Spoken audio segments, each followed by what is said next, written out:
Lalaking dating part-time model, nangayayat at nagkaproblema sa kanyang kutis. Ang kanyang hinala, ipinakulam siya ng babaeng halos doble raw ang edad sa kanya. Di umano,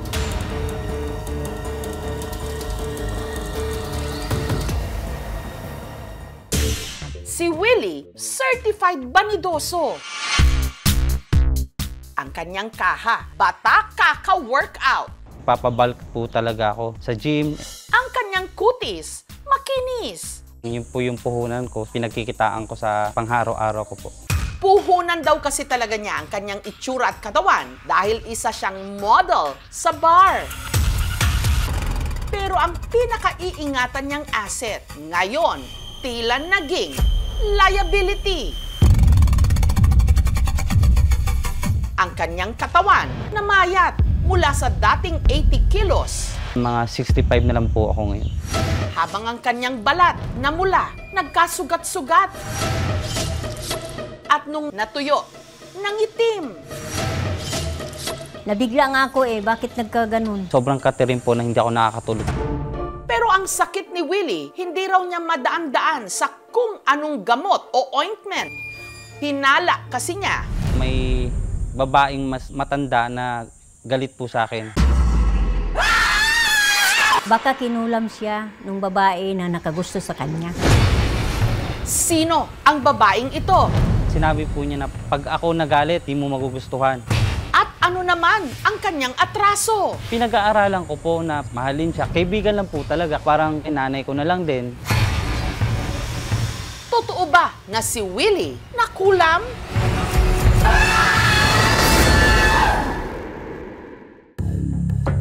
Dahil sa kanyang kondisyon, pansamantala munang tumigil sa trabaho si Willie. Para mas mabilis daw matuyo ang kanyang mga sugat. Nilalanggas niya ito ng pinagpakuluan ng tangkay at dahon ng atis. Try ko lang po kasi ito po yung payo ng ng magtatawas. At saka niya ito pinapahira ng ointment. Ang sugat na kumalat na sa halos buo niyang katawan, mula binti, hita, hanggang dibdib, nagsimula lang daw sa pantal nitong Marso. Parang allergy po, na tuldok-tuldok. Habang tumatagal po siya, lalo na po siyang dumadami, sobrang kati po. Minsan po, dumadating na po sa time na nahihirapan po akong huminga. Nung pumunta po ako sa dermatologist, niresetahan lang po ako ng anti-allergy na parang pinapahid. Pero ang kanyang kondisyon, mas lalo raw lumala. Umiitim na po siya, may mga bukol-bukol po, parang psoriasis. May kaibigan din po kasi ako medtech. Sabi niya hindi ganyan ang itsura ng psoriasis. Parang may gumagawa sa'yo, parang kulam daw po. Balakid daw ito sa plano niyang muling pag-abroad. Dahil lahat ng solusyon gusto niyang subukan, lumapit na rin siya sa albularyo. Una po nagpatawas po sa akin is yung mama ko. May babaeng mas matanda na galit po sa akin. So, nung una po, hindi na po ako naniwala. Yung kaibigan ko rin po nagpatawas. May lumabas kasi na puno. May babae daw nagdadasal sa puno. Yung picture ko, doon po dinadasalan sa puno. Kinukulam po daw. Babae din pong mas may edad na nagalit daw po sa akin. Isa lang daw ang pinagsususpetsahan ni Willie na posibleng may gawa nito sa kanya. Wala naman po akong ibang babaeng nasigawan o namura. Tigalan mo ako! Yun na po yung naisip ko, siya lang din po. Doon po ako parang kinabahan. Dating barista sa Saudi si Willie. Nung umuwi ng Pilipinas taong 2020, pumasok siya bilang model sa isang bar sa Maynila. Pag may mga customer po na gusto po kami i-table, ayun po, upo po kami dun sa customer. Tapos sasamahan po namin siyang uminom. Everyday ko po dun, iba-iba po nagiging customer ko po eh. Dito raw niya naging kliyente. Ang nooy 52 anyos na itago natin sa pangalang Eva. Naging guest ko po siya sa bar, na-table po niya ako dati. Hanggang ang una nilang pagkikita sa bar, nasundan. Meron pong party, nandun po siya. Ang namukaan din po niya ako. Doon po kami na parang nagkagaanan ng loob, nagpalitan ng Facebook. At dahil malapit lang daw ang tinutuluyan ni Willie sa tirahan ni Eva, napadalas daw ang pagkikita nilang dalawa. Lagi po niya akong chinachat na may pagkain ka na ba dyan? Tapos punta ka dito sa condo or ihahatid ko dyan sa'yo. Pag nag-gym po ako, lagi po ako doon. Wala po siyang kasama sa condo, puro pusa. Alaga niya. Cute-cute ng cat na to. One time po, kinakausap niya po yung mga pusa niya. Minsan po, nanilisik yung matay, nahuli ko na ng bigla. Gayunman, si Eva, galante raw. Inaabotan din po niya kasi ako ng panggastos. So, malaking tulong na rin po sa akin yun. Sinusubuan niya na po ako kahit sa maraming tao. Minsan po nag-holdingan siya. Posible ba na magkagusto ka sa isang babaeng mas may edad sa'yo? Age doesn't matter naman. Dahil po sa sinabi kong yun, parang may umasa siya. Sinubukan naman daw suklian ni Willie ang pagtingin ni Eva. Pinag-aaralan ko po na parang mahalin siya. Pero Wala po talaga akong nararamdaman na romantic sa aming dalawa. Kaibigan lang po talaga. at hindi pa man daw nagiging sila, si Willie nasasakal na. Gusto niya po lagi nag-update, nagagalit po siya pag hindi pa ako nakakapag-good night. Sabi niya po, baka mamaya, doon ka na naman sa ex mo. Nagwawala siya. Hinagis po niya yun po niya, parang nag-react siya na parang bata, na parang gumaganon po siya. So parang shock ako sa edad niya, parang hindi angkop sa mga kinikilos niya. Sa totoo lang, naalangan daw talaga si Willie na mapalapit kay Eva. May isa po kasi siyang parang boyfriend din bukod sa akin. Kaibigan ko rin po. Baka anong isipin na kaibigan ko na parang inahas ko. May asawa po siya sa abroad, nagtatrabaho. Baka mamaya uuwi yung asawa niya, tapos malaman ako yung isa sa lalaki ng asawa niya, papatay po ako. Ayoko na rin po ng gulo. Kaya kamakailan lang, nagdesisyon na si Willie. Umiiwas na po ako. Tao po! Tuloy pa rin po siya, nangungulit siya. Tapos gusto niya po laging pumunta dito. Gusto ko mapag-isa kasi po nadidepress po talaga ako. Maraming dahilan no, para maging sobrang possessive ang isang tao. Like for example, admiration. Another one is love. To the extent na nagiging obsessive love.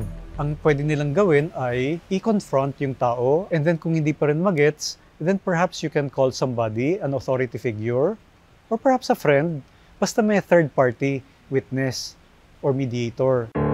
Si Willie lumayo, umuwi sa bahay nila sa Batangas. Willie! Nagulat na lang po kami na nandiyan na siya sa gate. Ang ina-expect ko niya, matawa ako. Iba po yung naging reaction po. Parang nainis ako, lalo ako na-stress. Willie! Nagkulong po ako sa kwarto, sinundan po niya ako sa kwarto. Nangungulit siyang pumasok hanggang sa... Tigilan mo! Namura ko siya, nasigawan ko siya. Doon na raw siya di umano pinagbantaan ni Eva. Tandaan mo to, Willie. Pag ako nagalit, hindi mo magugustuhan! Yung time na yun, parang wala rin pa rin po sa akin yun kasi hindi ko siya pinag-iisipan na masama eh. Nung pumunta po kasi ako dito, meron na po akong tuldok-tuldok. Nung sinigawan po niya ako, mga ilang araw, parang lalong dumami. Parang hindi na siya normal. Bukod sa mga sugat sa katawan, namayat na nga si Willie. Hindi po nating masisisi na mag-isip na baka AIDS to or HIV dahil sa nakapag-work ako sa gay bar. Hindi po to AIDS or HIV dahil kakapacheck ko lang din po nagkakapa-medical ko lang din po pa-abroad. Hindi naman lahat ng pasyente na nakakaramdam ng ganitong karamdaman ay HIV or patient suffering from AIDS. Maaari natitigil ang stigma sa pamamagitan ng proper medical education sa lahat. Hindi lahat ng sakit ay dapat pandirihan. Pansin din daw niyang tumabang na ang pagtingin ni Eva sa kanya. Dati po kasi, panay chat po yan sa akin. So ngayon po parang wala na po siyang pakialam sa akin. Ang laki po ng pinagbago niya. Umpisa na natin na tawasin kita.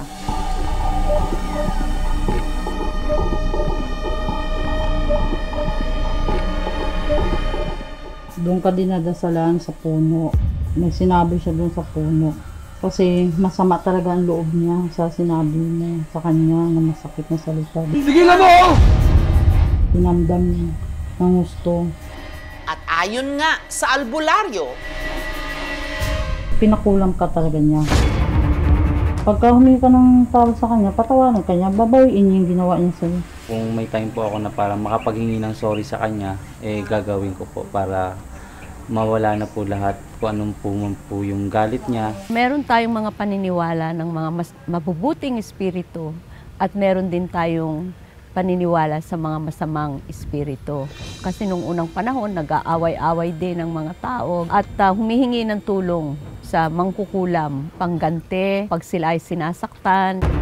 Pero may kinalaman nga ba si Eva sa nangyari kay Willie? Sinubukang tuntunin ng aming team ang kinaroroonan ngayon ni Eva. Taga dito po siya. Opo. Minessage siya ng aming staff para kuhanin ang kanyang panig pero hindi siya sumagot. At sa message niya kay Willie, mariin niyang pinabulaanan na may kinalaman siya sa ibinibintang na pangungulam. Regarding sa story mo, that's okay. Basta maliwanag lang that never maiulat ang pangalan ko kasi una, hindi ako yon. Live it like that. Samantala, para malaman kung ano ba ang sanhi ng mga sugat ni Willie, sa punto de vista ng siyensya o ng medisina, ipinakonsulta siya ng aming team sa isang doktor sa balat. Working diagnosis natin kay Willie, since siya ay matagal na yung case niya, pwede pong psoriasis or pwede rin pong opportunistic fungal infections. May nakita rin po ako sa kanyang photodermatitis and verruca vulgaris. So sa ngayon, hindi pa natin talaga alam yung pinaka-cause. Pwede kasing mag-start tayo as pwedeng contact dermatitis na pwedeng ang reason is environment, yung kanyang lifestyle, or pwedeng nasa strong family history mo yung allergy, or pwede rin pong mahina yung inyong immune system. So for now, we have to do the punch biopsy dun sa mga rashes na meron siya para malaman natin kung ano talaga yung ultimate na diagnosis for him. Para makatulong sa kanyang pagpapagamot, ang aming programa, nagpaabot din ng financial assistance. Lagi po ako nagpipray na sana mawala na tong sakit na to para makapagtrabaho na ako, makapaghanap buhay na ako. At humingi po ako ng konting tulong sa inyo kung ano para mapagamot ko na rin po kung ano man tong karamdaman ko ngayon. Mukhang hindi na talaga maalis-alis sa ilan na kapag may hindi naiintindihan na nangyayari sa kanilang kalusugan, agad itong iniuugnay sa kapangyarihang itim o kulam.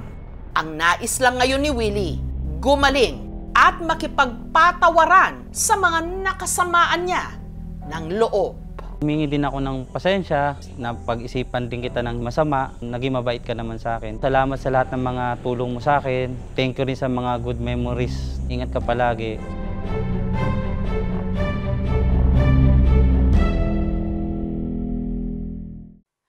Thank you for watching, mga kapuso. Kung nagustuhan niyo po ang videong ito, subscribe na sa GMA Public Affairs YouTube channel.